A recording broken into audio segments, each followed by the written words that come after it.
how to add full width buttons on Mailchimp. Hello guys and welcome to this new tutorial. In today's video, I'm going to show you how simple and easy it is to add a full width button to your Mailchimp campaign or the email for this campaign.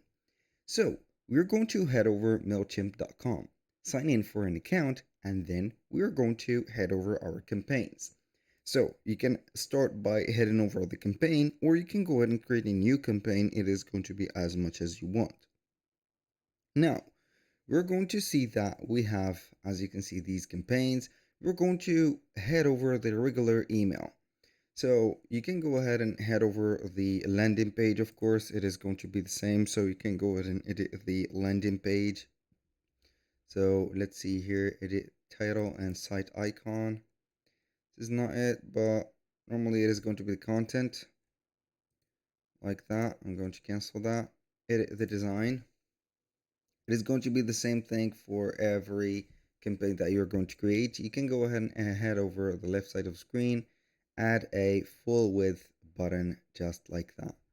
So you can go ahead and have your button, modify the styles of it, for example, and also the text on it. So you can go ahead and have the padding, and then you can go ahead and set up the borders if you want, and then you can go ahead also, or of course, to link it.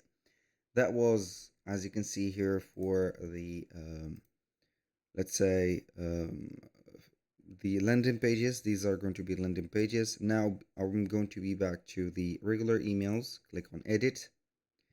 So we are going to have the content, click on edit design, and we are going to have, as you can see here, the email.